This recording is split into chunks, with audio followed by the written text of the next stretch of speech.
여러분 안녕하십니까. 오늘 2월 5일입니다. 어제 오후 2시에 헌법재판소 대심판정에서 윤석열 대통령 탄핵심판 5차 변론기일이 열렸습니다. 여기서 이제 중요한 증인들이 3명 어제 출석을 했습니다. 윤석열 대통령 피청구인으로 나왔고요. 이진우 전 수방사령관 나왔습니다. 그리고 여인영 전 방첩사령관 나왔고 홍장원 전 국정원 1차장 이렇게 3명이 증인으로 어제 출석을 했습니다. 이 3명의 증인이 주목됐던 것은 공통적으로 이제 윤석열 대통령의 정치인 체포 지시와 관련해서 이들이 그동안에 국회나 검찰에서 진술한 내용들 이런 것이 있기 때문에 그와 관련한 부분이 어느 정도 좀 나오지 않을까 해서 상당히 좀 주목이 됐었습니다. 기대에는 좀 못 미쳤지만 재밌는 내용들도 좀 있었습니다. 오늘은 전체적으로 어제 5차 변론기일의 핵심 내용들 요약해 드리겠습니다. 지금 형사재판이 진행 중이기 때문에 특히 이진우 전 수방사령관과 여인영 전 방첩사령관은 형사재판을 이유로 해서 소극적으로 증언에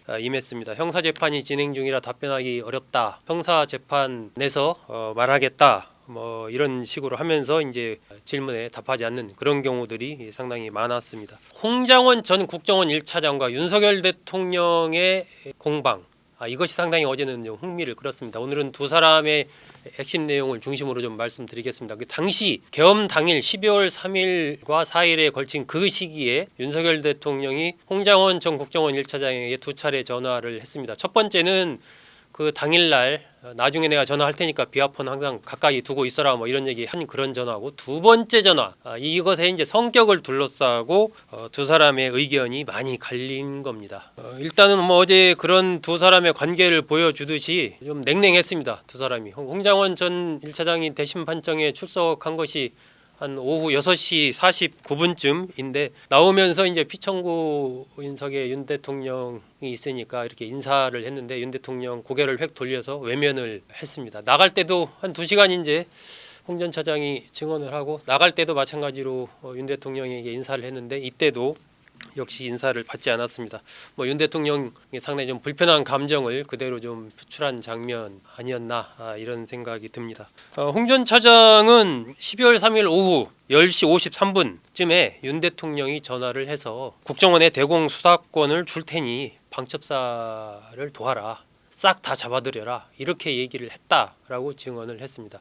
그러니까 싹 다 잡아들여라의 그 주체, 그러니까 누구를 잡아들이라는 거냐라는 이 부분을 얘기를 하지 않은 거죠. 대통령이 구체적으로 어떤 특정인을 지칭하거나 포괄적으로 어떤 정치인 뭘 하거나 이런 그 대상을 특정하지를 않은 겁니다. 그 부분은 전달을 받지 못했다. 그래서 홍 전 차장이 이제 여인영 방첩사령관에게 전화를 했고 여인영 방첩사령관이 거기서 불러주는 명단 요것을 이제 받아 적었다라고 얘기를 한 거죠. 국정원장 관사 입구에 있는 공터에 서서 홍 전 차장이 메모를 했다고 그렇게 증언을 했습니다. 방첩사령관에게 무엇을 도울지 물었더니 체포 명단을 불러주며 위치 추적을 요청했다. 체포조라는 용어를 썼다라고 이렇게 증언을 했습니다. 그 명단을 받아 적다 보니까 뭔가 잘못됐구나 이런 생각을 했다라는 거예요. 그래서 받아 적다가 중간쯤에 그만 받아 적었고 왜 지금도 이런 분들을 체포 구금하려고 했는지 이해할 수 없다. 이런 증언을 했습니다. 나름대로 이제 나중에 기억을 해보니까 한 14명에서 16명 정도라고 기억한다 이런 얘기를 했습니다. 그러면서 당일날 어쨌든 윤 대통령으로서 전화를 받는 일이 흔한 일은 아니지 않습니까? 굉장히 드문 일이기 때문에 윤 대통령이 말한 그 토시까지도 다 기억을 한다 이런 증언을 했습니다. 이에 대해서 그렇다면 이제 여인영 전 방첩사령관 같은 경우는 불러줬다라고 홍 전 차장이 증언을 했으니까 재판관들이 그러면 여 전 사령관에게 그 내용을 물어봤을 거 아닙니까? 그것에 대해서 여 전 사령관은 증언을 하지는 않았습니다. 할 말은 많지만 형사재판이 진행 중이기 때문에 형사재판에서 밝히겠다 이렇게만 얘기를 했습니다. 반면에 좀 윤석열 대통령은 구체적으로 이 홍 전 차장의 증언에 대해서 좀 반박하는 그런 얘기를 많이 했습니다. 홍 전 차장의 메모가 12월 6일 날 민주당 박선원 의원에게 넘어가면서 내란죄 등 어떤 이 프로세스가 시작이 됐다라고 이렇게 주장을 하면서 계엄 당일 날 홍 전 차장에게 전화한 것은 계엄과 무관한 얘기였다. 해외 순방 갈 때 이렇게 도와준 것에 대한 격려 차원이었고 간첩 검거와 관련해 국정원에 수사권이 없으니까 방첩사를 도와주라고 한 것이다. 이렇게 주장을 했습니다. 그러면서 국정원은 수사권이 없고 위치 추적을 할 수가 없다. 그런 얘기를 내가 했다는 것은 말이 안 된다. 이렇게 주장을 했습니다. 결국 이제 간첩을 싹 다 잡아들이라는 취지였다라고 윤 대통령은 주장을 한 것이고, 그것에 대해서 이제 홍 전 차장은 아니 누구를 잡아들이라는 건지 몰라서 방첩사령관에게 전화를 해서 물어보니까 방첩사령관이 나한테 불러준 것은 간첩 얘기는 하나도 없고 정치인들 명단을 불러주더라. 이게 완전히 이제 윤 대통령 주장과 홍 전 차장의 지금 증언이 완전히 지금 배치되는 상황입니다. 두 사람 중에 한 사람은 거짓말을 하고 있는 것이죠. 이제 이런 부분을 앞으로 이제 밝힐 수 있을 것인가? 이게 이제 비화폰을 통한 통화였기 때문에 그것이 어떤 녹취라든지 이런 것을 확보하기가 쉽지는 않아 보입니다. 이제 대통령 경호실에 있다는 그 비화폰 서버 이런 부분에 대한 현재 압수수색이 진행되지 않은 상황이기 때문에 그러한 부분이 향후에 어떻게 될 것인지에 따라서 뭐 이걸 진위를 가리려면 결국 두 사람의 통화가 녹음된 녹취 이런 것들이 분명하게 나와야 되지 않을까 하는 그런 생각이 듭니다. 또 이제 관련자들의 진술에 어떤 일관성이 좀 있어야 되는데 홍 전 차장의 진술은 현재 일관성을 계속 가지고 가고 있습니다.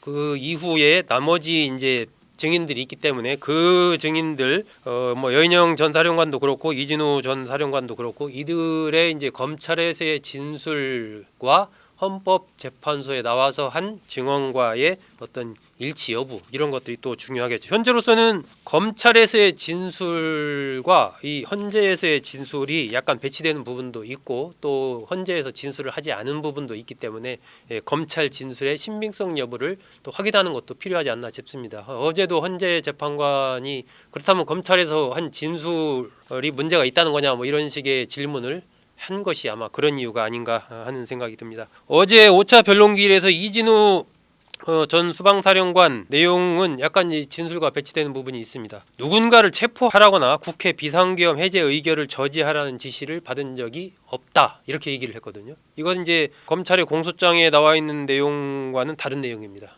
이에 대해서 이 전 사령관은 공소장에 나와 있는 내용은 대부분 저의 발언 내용이 아니다 이렇게 좀 부인을 했습니다. 공소장에는 어떻게 나와 있냐면요. 윤 대통령이 비상계엄 사태 당시 이 전 사령관에게 4차례 전화를 해서 본회의장으로 가서 4명이 한 명씩 들쳐업고 나와라. 만약 여의치 않으면 문 부수고라도 들어가서 끌어내라. 이런 지시를 했다. 또 계엄도 뭐 2번, 3번 계속 진행하면 되니까라고 이렇게 지시를 했다라는 게 이제 이진우 전 사령관이 검찰에서 얘기한 내용으로 이제 검찰이 공소장에 기록한 내용이거든요. 근데 어제 내용 보면은 뭐 이런 누군가를 체포하라거나 이런 지시를 받은 적이 없다라고 이 전 사령관이 얘기를 했기 때문에 이건 검찰 공소장 내용과는 좀 배치되는 이런 부분입니다. 이것도 이제 헌재에서 어떻게 판단을 할지 두고 봐야 될 것 같습니다.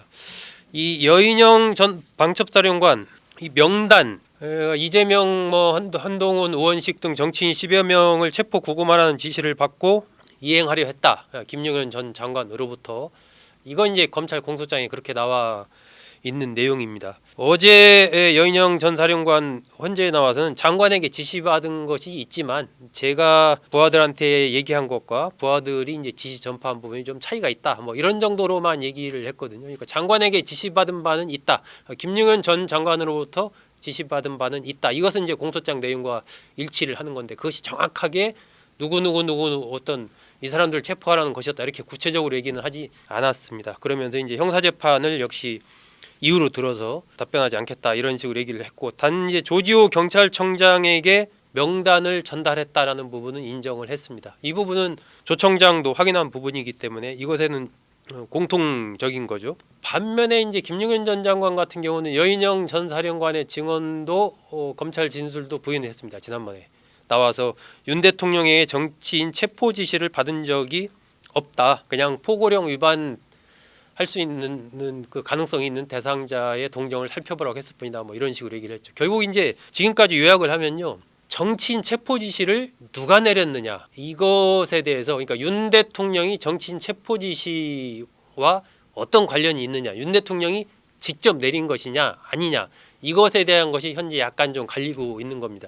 김용현 전 장관으로부터 지시를 받았다라는 부분은 몇몇 진술이 나왔고 공소장에도 그런 부분이 기록이 되어 있는데 김용현 전 장관이 대통령으로부터 지시받은 바가 없다라고 이렇게 얘기를 하고 있기 때문에 이 윤 대통령의 관여 여부 이거를 증언 진술할 수 있는 사람은 김용현 전 장관과 여인영 전 방첩사령관 정도로 보이는데 현재로서는 입을 닫고 있는 그런 상황입니다. 곽종근 전 특수전사령관은 어제 국회에 나왔습니다. 국회에서 열린 내란 혐의 국정조사 특별위원회 여기에 출석해서 증언을 했는데 지난번에 김용현 전 장관이 그 얘기를 했지 않습니까? 국회의원들 끌어내라고 한 게 아니라 그 요원들 군인들 나오라고 그렇게 얘기한 거다. 뭐 그런 식으로 얘기했지 않습니까? 그것에 대해서 곽종근 전 사령관이 그렇지 않다. 의원들 끌어내라고 한 게 맞다. 다시 한번 확인을 했습니다.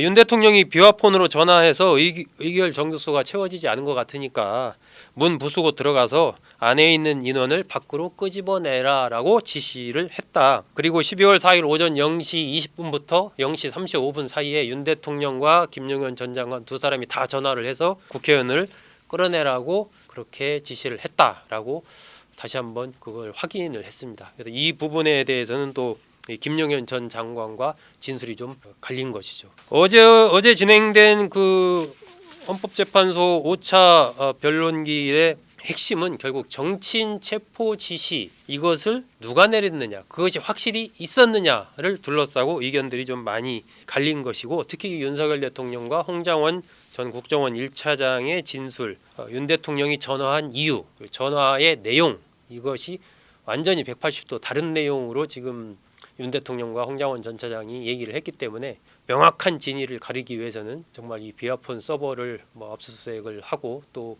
기타 추가적인 이 증인들의 계속된 이 어떤 증언 이런 것들을 통해서 일관성을 좀 찾아가는 그런 것들을 통해서 결론을 내릴 수밖에 없지 않나 그렇게 좀 판단이 됩니다. 네, 오늘은 어제 있었던 헌법재판소 5차 변론기일 핵심 내용 요약해 드렸습니다. 여러분 잘 들어주셔서 고맙습니다.